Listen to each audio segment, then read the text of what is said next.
tugtog mo to, ano?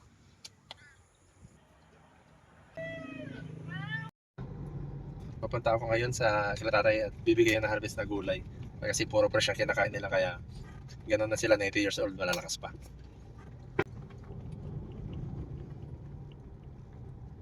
Bibili na rin natin siya. Paborito niya tong maliliit na isda. Lagyan natin ng $100 kasi mahilig sa dollar yan eh. Gugulatin natin siya kung ano reaction niya.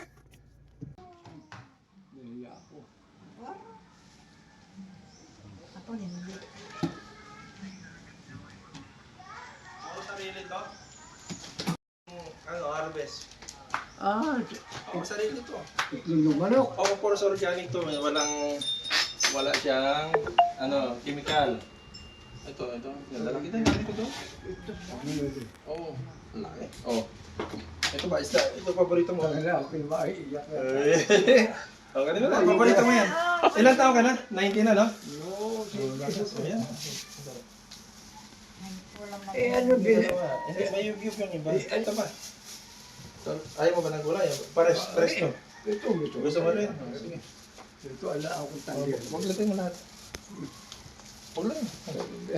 Yan basta. Ilabas mo lahat, gagamitin yung basket. Ilabas mo na dito. Palagay ko ito, yung binili ninyo. Hindi. Papakita ko sa yung video yung pinitas yan. Ilabas mo lahat, gagamitin yung basket. Ano yun? Ha? Ilan yan?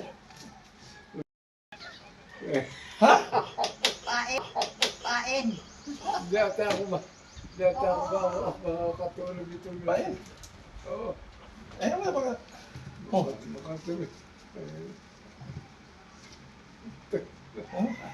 Ayoko. Ano yun? Hindi ako. Paborito mo yun eh. Oh.